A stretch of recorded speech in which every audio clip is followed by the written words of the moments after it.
Hello and welcome back to another episode of the Employee to Boss podcast. I am your host, Haley Hayhurst, the owner of Espresso Podcast Production. I am so excited for you to listen to today's episode because I am interviewing Drea DeMarchi, the co-founder of InCreative. So a little bit about InCreative. It is a creative agency that offers services from personal brands to global corporations. Their agency offers a variety of creative services from strategy to branding to marketing.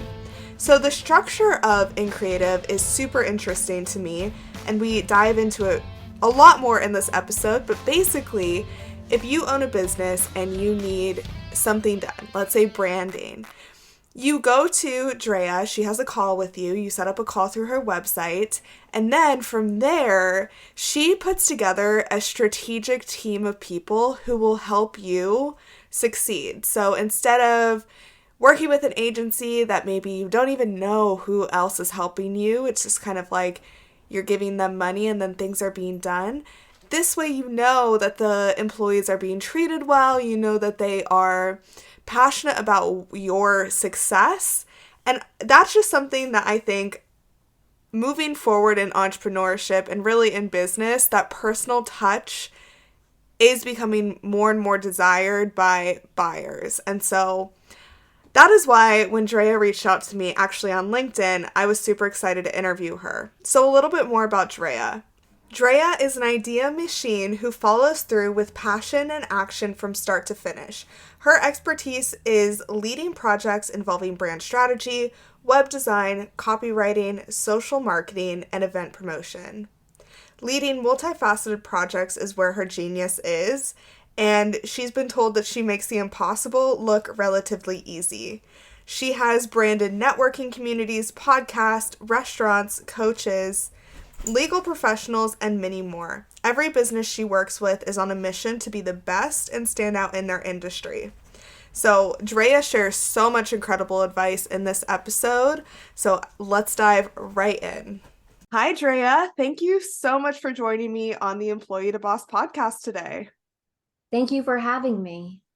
I am so excited to get to know you a little bit more and learn about, the creative side of, your business and all of this. So if you want to start off by giving us an intro to who you are, that'd be amazing.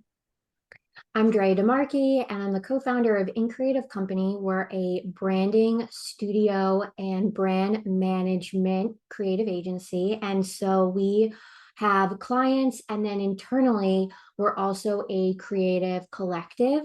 And that is what differentiates us from a typical creative agency type of setting where it's very agency forward. Internally, we're a community. And so it's built around enriching the creatives that we work with, giving them more opportunities, and giving them a platform to be themselves so they can really pursue the things that they feel like they get the most inspired to, and just help them along the way with their own creative journey. Awesome. And I would love to learn more about maybe the difference between what you have and then an agency. Like, I know you work with freelancers, so I'd love to hear what you think their experience is working with a typical agency versus working with you. So you can see the difference very clearly on our Instagram and our social media pages. Right off the gate, a lot of branding, brand management, creative agencies, it's very project forward, and they speak directly to their clients. It's all white labeled. You don't really know who is working on the projects, how the projects happen. It's very much just promoting the business, what the business sells, and connecting that with people that want to purchase it. So it's what I thought was just very cold, not really showing anything at all. And a lot of those pages don't do well. They don't get a lot of engagement. They don't get a lot of traction. They're kind of boring. Even for someone like myself who's in the business, I'll get interested in a few things, but it's just so project forward that it's kind of blah. And I always wondered, well, who's behind that? Who is working on this? And I love communities. I love building spaces where people feel like they can create and be themselves. So I knew right off the bat, I didn't want to do it in the typical fashion where it's a creative space selling creative deliverables and everything is like hidden. And so when I was theorizing what this would look like, I knew that I wanted it to be community forward, but what would that be? And right off the bat, I knew that I wanted it to be something that put the people, the creatives first. And then the projects were those like cherry on top. That's really like what made it all like a really sweet experience. But you get an idea of like who's working on this, what do we enjoy, what are we about, how do we like to have fun. And that's why our socials are created the way that they are. We sprinkle in projects that we've worked on, how we've worked on them, our own strategies, etc. But it's very much people forward, and people get an idea of who we are before they even have that first initial conversation with us. And I think that is really powerful because creatives put a lot of themselves in their work. And so when we are able to show the creatives that work with us, people get an idea of what that work will be like, what that experience is. And it also, I think, gives the creatives a lot of confidence in themselves. One of the biggest hurdles I hear creatives, even seasoned creatives say, is that putting themselves out there, getting their work out there, creating their own personal brand, creating their own platform to speak is the hardest thing to do. And most businesses that work with creatives, like an agency, it's like a lot of take. And then they use them for their creative genius. They give the deliverables to the client, and then that's it. And so I wanted it to be different. And that's the way that I've been able to do that, is that community setting internally, giving a lot of opportunities to the people that we work with and showcasing that, putting them forward, giving them that type of platform that is sometimes hard to create on your own. So it's very much like it takes a village type of thought, and working together and giving them really unlimited opportunities, any opportunity that comes along. Even in our Slack channels, there's a paid gig opportunities. That to me means a lot because they're not only able to get in creative company projects, they can get other types of projects. There's work swap opportunities, any way that they can build up their own brand and their own presence, I think has a lot of power.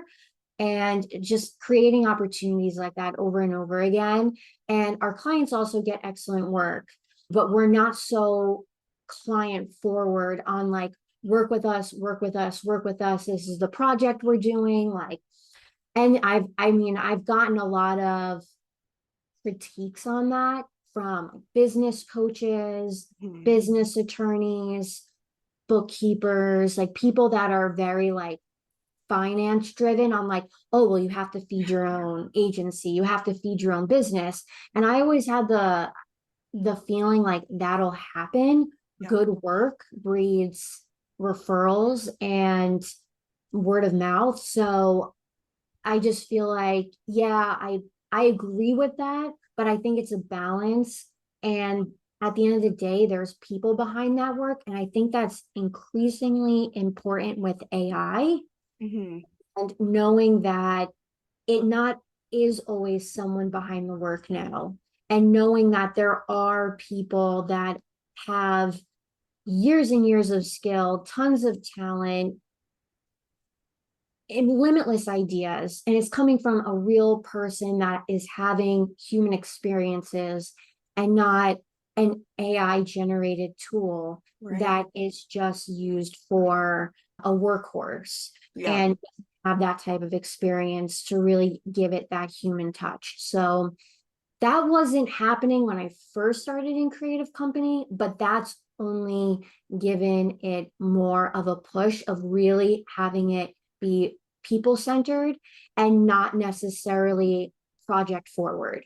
I love that. That makes so much sense. I get a lot of clients who come to me after working with, big agencies and like podcast creation agencies, and they're like, "Oh, I need that personal touch." And so that's amazing that your organization has that built into it and the values and everything like that. I'd love to learn more about like your background, like what brought you to this, because we're on employee to boss. So like what brought you to your organization now? What brought you to create in creative? I knew from a really early age that I wanted to be in this type of industry. I didn't know how, but I knew I was a maker. I knew I loved marketing. I knew I loved helping businesses that I believed in.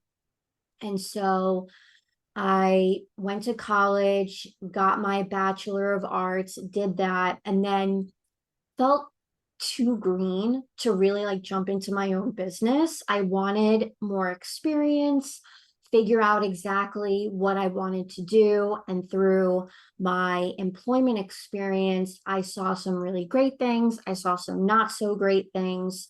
And I started to shape what I wanted my own business to be like. I knew I wanted to be an entrepreneur ever since high school. I think just finding what that right fit would be, and then also having the stability and the support system to be able to do that. Not every part of my life I had the support system to be able to own a business and confidently get through the ups and downs. But luckily, I have a very supportive partner. And then that's when I felt like, oh, okay, I would be able to do this.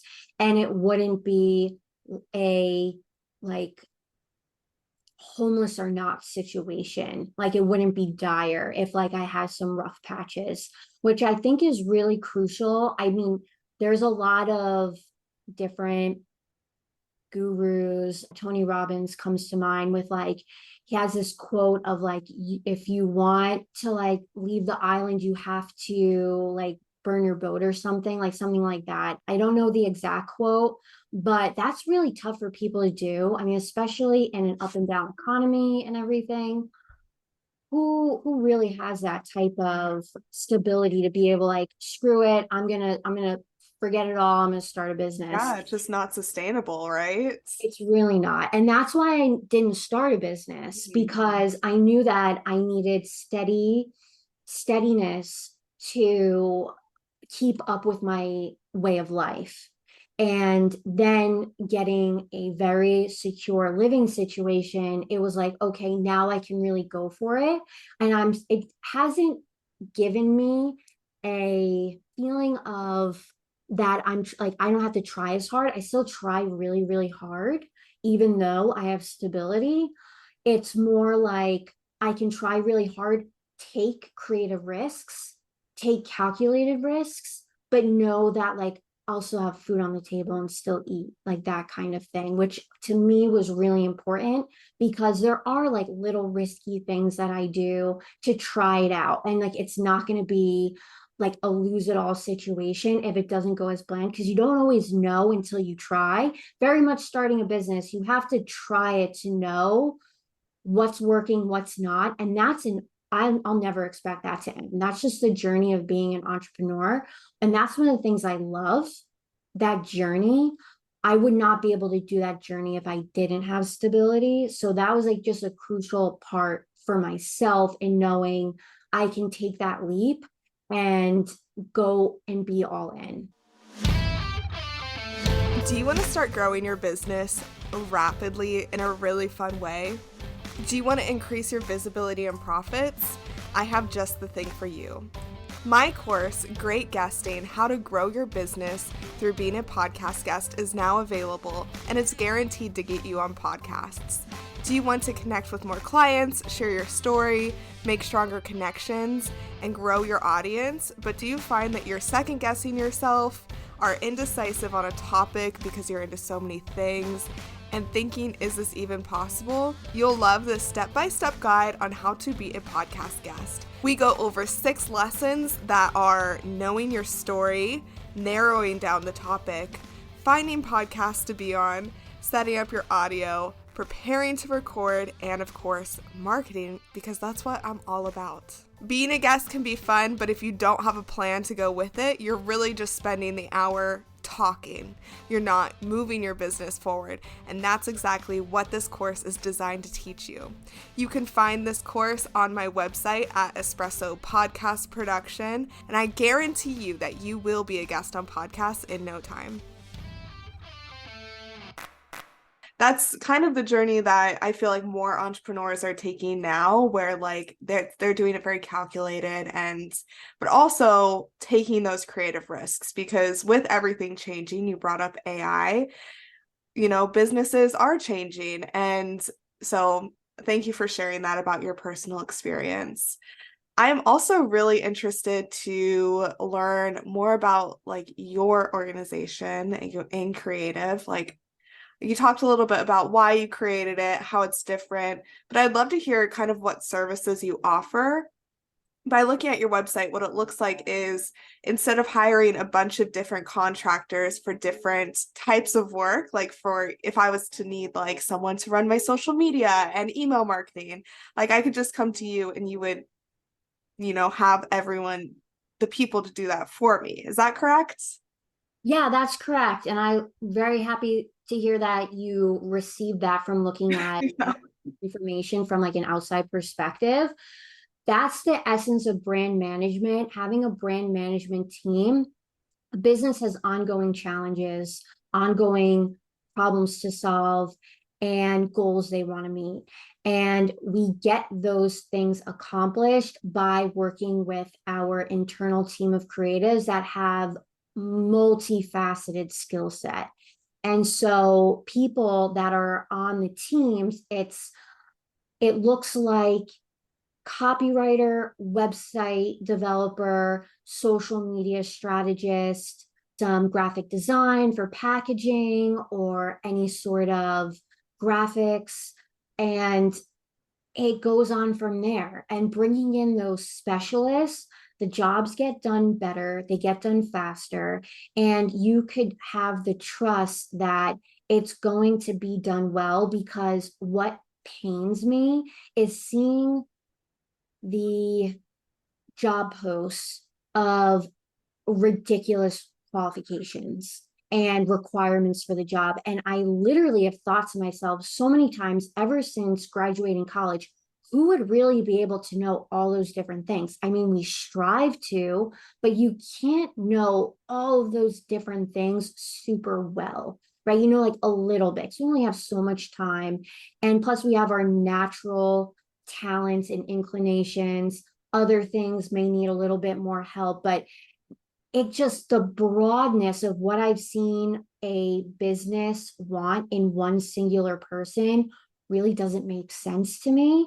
And so I felt like that as an employee too. I was put into positions where it was like, why wouldn't we just hire someone that knows this really well than making me struggle through it? It doesn't make any sense. It wasn't done well, wasn't done on time, wasn't done efficiently. The only solution I would think of in those cases was, it would be a lot easier to have a team of people where everyone has their expertise and we can get to that goal a lot faster and a lot more.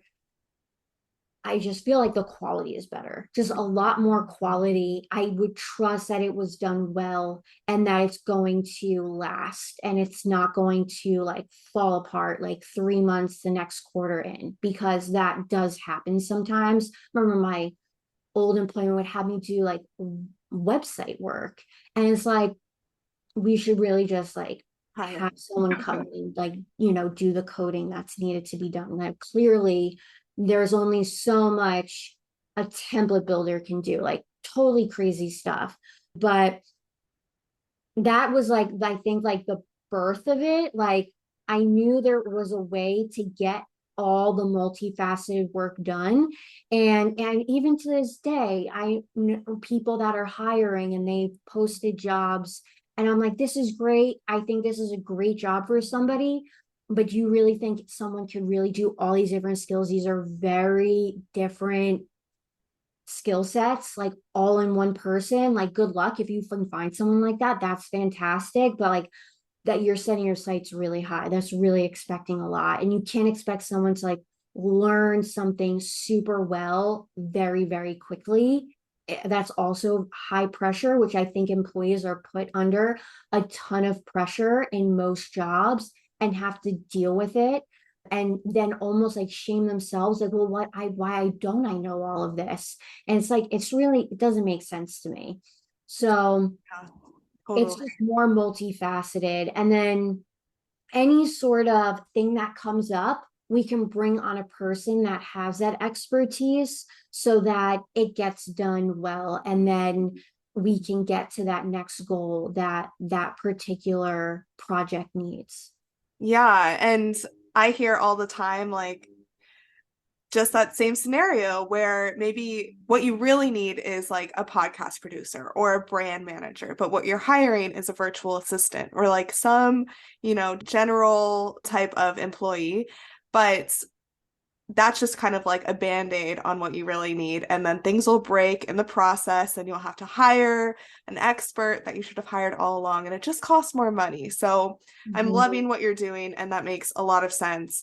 What you just touched on right there of like you can hire someone and bring them on when you need them, to maybe do a certain task that will benefit your business as a whole. I'm really curious, like your hiring process. How do you hire based on like the needs of your clients and then also the needs of your business? Because it kind of seems like with your freelancers, they work with you for a long period of time. Is that true? Yeah, a lot of us have been within creative since almost the start, like very like first year. And Yeah. they continue to work with us. And one of the things that I do right in the beginning is an interview process to get to know the person's work, their style, what their goals are, how they can really work with us and have it be a win-win situation, the different types of projects they're looking for. And I have like an in-depth conversation with them about all of it. And I assess, okay, these are the types of projects we usually bring in, or I have connections to that I can give them direct referrals for. And what would be like the best fit for them. And I do a honest overall audit of like, could I really help this person grow? Because I know that each one of them have their own business. So I really look at, would I be able to help this person's individual business grow? And then their growth is simultaneously our growth too. So we grow in tandem.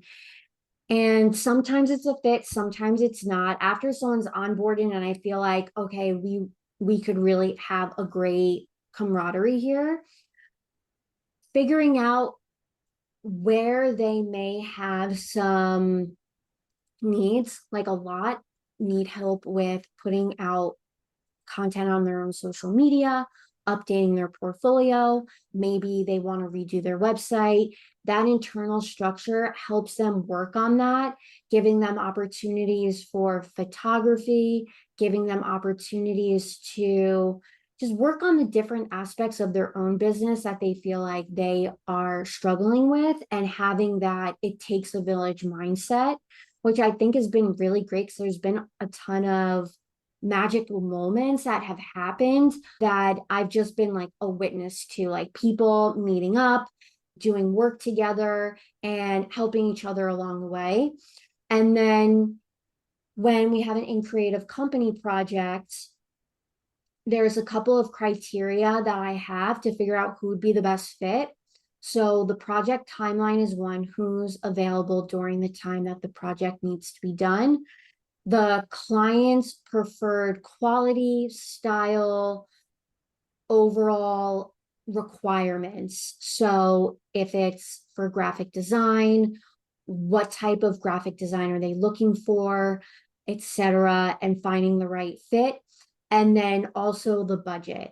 So all designers have like their own budget of what they request, and allowing the client to give me an idea of what they have available and creating something that fits within everyone's requests with those three things in mind. Then the fourth thing, which is like just an overall great to have, is if the person is passionate or interested in what the business does. That is something that I feel like is like that super win, because the person will just enjoy working on it that much more. Yeah, totally. And that's totally a testament to like the business that you're running. These freelancers, they're working with you for a long period of time, and that just like, your whole thing is community and making sure that these people that you're working with feel appreciated. And so that's awesome. I really love that. And that personal touch is super important. And also, whenever I hire someone to work with, I want to make them feel the same way. And so that's awesome that a person can come and hire you and know that all of the other people that are working with them are feeling appreciated and cared for, honestly. So that's a really great value that I feel like a lot of companies maybe don't speak to as much. Now, everything you just said with the project management and everything sounds like it can be a lot to keep track of, honestly, for me. And so I'm interested, do you have any specific tools that you use that maybe keep you organized that you'd like to shout out? So we do use Slack, and my main is just a lot of Google Drive, Google Sheets, Google Docs, etc. I am a natural project manager though, so I feel like I just have that as like my special something. I'm really good at organizing stuff. Coming up with like processes comes really natural to me. So I don't lean on actual apps and things to do that. But I feel like if I was needing help with those sorts of things, I would utilize potentially like AI is really good for that. If you ask like the processes of certain things, that's what I feel like it should be used for, not necessarily like the end creative result, but it's a jumping off point. But it's not always correct though. So you've got to use your own judgment. Yeah. That's where I feel like leaning on it too much could be a huge deficit and a mistake, but it's a good jumping off point. There's also different types of apps that help. I've tried a few in the past, but none were really like, wow. A lot of them you had to set up yourself anyway. Mhm. So that's why I just stuck with doing things in Google Drive and keeping it that way. But overall, I think a big part is finding someone that you can learn from and ask questions and shadow. And then that'll be a really great learning experience, having that like one to one and being able to see someone that's really good. Like if you want to learn something and get really good at it, but you're not there yet, find someone who is really good and learn from them.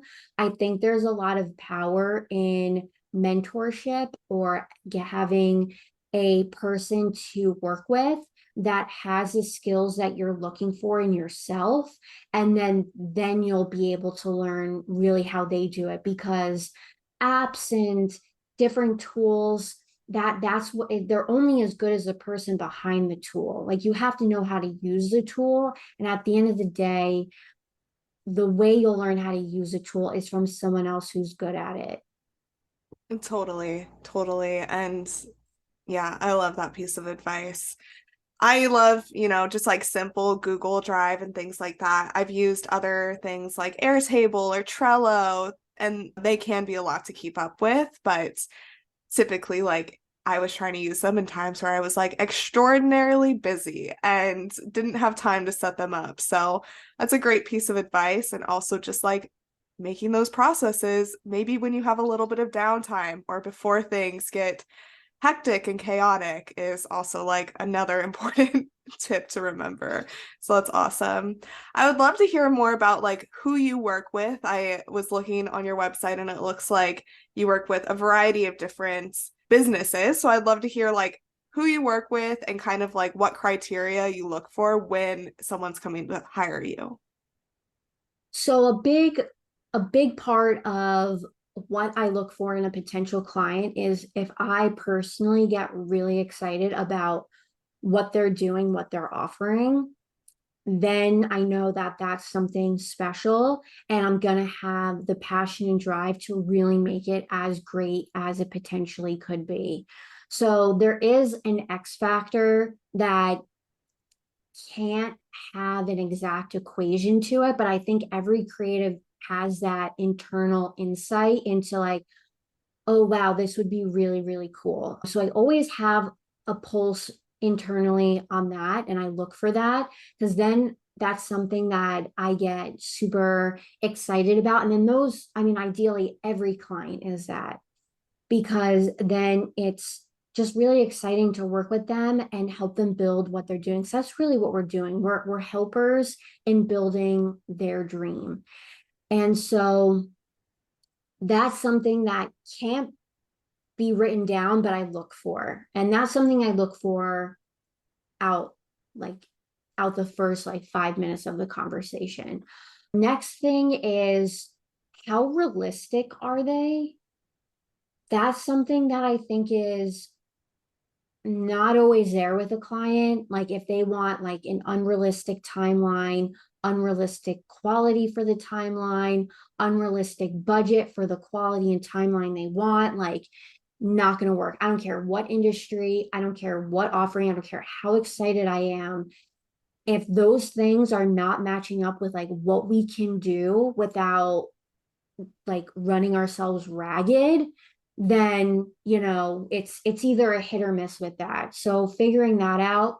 We love working with building designers, so that's in the AEC industry, and then people within that industry that have sustainability as their focal point and what they're trying to pursue within their own firms. So that looks like people that are on the cutting edge of sustainability in architecture or building development or engineering. There's a lot of things that happen with our infrastructure that I feel like it does need to be the forefront of what sustainability should be, because those are lasting structures building out our communities. That is an impact that has on all of us. And those are the voices I want to amplify the most. And so that's who we aim to work with. I do have clients that are outliers, but they all have that like special something that I think they're really doing something great for the world and they're helping people. And so I still feel called to help them do it. And that's really what a lot of it is like a calling of this person needs help in amplifying what they've currently built. This is how I can help amplify that. And this is the team of people that can help amplify that. And that's the essence of all of it. Yeah, totally. Having that deep interest in what your clients are doing is super important. I feel the same way with the clients that I bring on. And so I'm also super curious about like, are you working with every, person who hires you? Or so I see that, the other co-founder, Yell, she focuses more on graphic design, where you focus more on the marketing strategy, and then you also have some project leads listed on the website. So are you personally getting on calls with the people, the people who are inquiring about working for you, or and kind of like what does that onboarding process look like? That's a great question. Yes, I vet everyone that we work with. And the way that we do that is first an initial, what a lot of people call like a discovery, and figuring out what was the purpose of them reaching out, what their goals are, seeing if it's got that special something that I'm looking forward to. And from there, following up on, do they have the correct timeline for what they're looking for?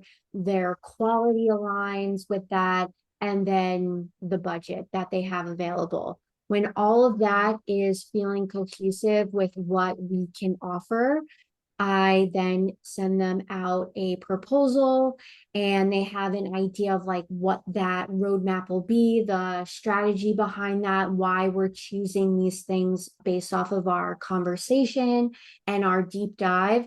And then from there, we talk about what's on the proposal, and things get changed from there from time to time. Things maybe are added, or they want to be able to have like a different timeline, etc. We iron out all those details. And then from there, they sign on, and then we onboard them as a client. When they got onboarded as a client, they are given a timeline of everything. And depending on the project, I have a team, but people will come onto the team as needed. So, for example, let's say a business comes to us and they need a rebrand, they would work, and the rebrand, like saying rebrand, like that's like a really big word on what that could mean, because it could really bridge into a lot of things, and usually it does. So beginning, brand strategy, overall understanding of why they need the rebrand, what they're looking for. We have like a whole strategy theory and workbook that we get them through. Then from there, creating that brand identity. Once that's done and we have solidified what their rebrand's going to look like, then I bring on the people that will help implement that. That's usually website, on social, any type of marketing collateral, physical and digital, that they now need to align with the new rebrand. And that's how you would like go through those steps. So it's a lot of people. And then for brand management, it's like a set team that helps them every month with their things that they need done pretty typically. However, there are things that come up from time to time. We'll bring on people to be able to get them to reach those goals. So it's a set team. And then, for example, they don't always need photography, but when they do need photography, we have our photographer come in, take photographs, same with video, etc. They don't always need those collateral, but they most of the time need it at least twice a year or every quarter. That's awesome. So are those clients typically local to you? It does help for them to be local, but they don't have to be. Okay. Yeah, that's awesome. I'm like so intrigued by the whole structure of the business. I've never really talked to anyone on this podcast about hiring and structuring a business before. So most of the people I interview are solopreneurs. So super, super interesting to me. And I'm very thankful for everything you're sharing. I would love to come into some, action tips that you can share with the audience. So to start wrapping up every episode, I would love it if you could share, 3 action steps that the audience can start with today to move forward in their business or their branding or whatever you feel inspired to make them, challenge them with.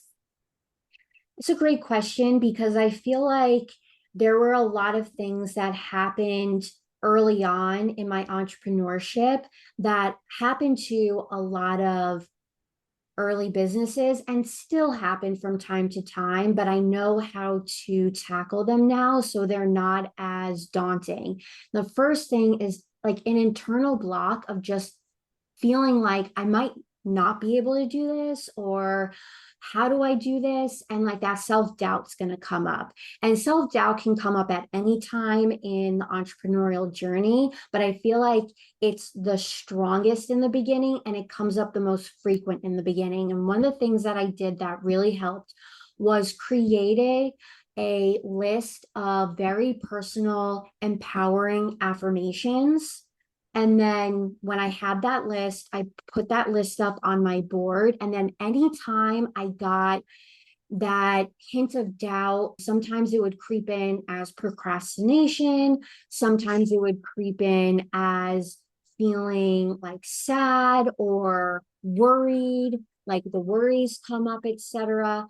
I would immediately get up from what I'm doing, go over to the affirmations and read them out loud. And I would read them out loud till I felt better. And that really broke through a lot of those initial like hows. Like it really is a lot of mental stability in the beginning.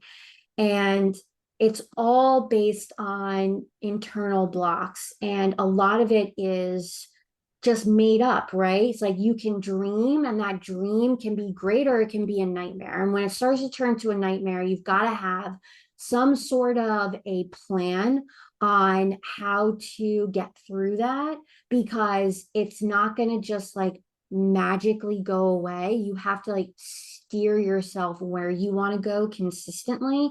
That's one way I was able to do that. That's like anyone can do very easily. The second thing I would say to do is have a group of people that are your core people that are going to help you get to where you need to be from wherever you are now. So in the very beginning, having advisors, having potentially like a business attorney, having a bookkeeper, CPA, like have whoever is your core people. It might be a coach, it might be a therapist, but it's professional. So you can lean on your family and friends, but honestly, like the heavier you lean on them, they're going to get worn out very quickly and then not really like your business. So you can lean on them, but like don't have them as like your core people. Have it as people that are professionals and also people that you can rely on their advice.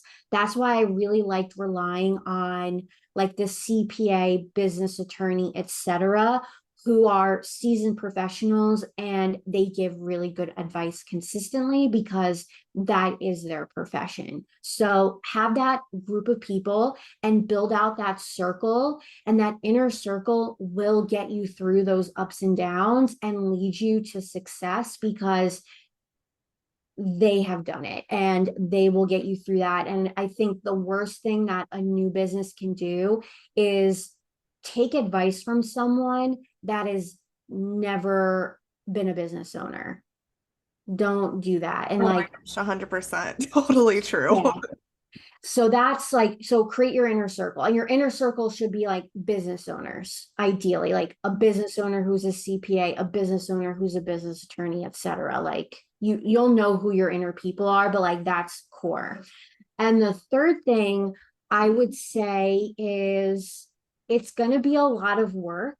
It's really, I work a lot. I love work though. I love to work. So it's hard for me to say like don't work, but you're gonna have to put in some hours. It is gonna be a lot of input before you get anything back.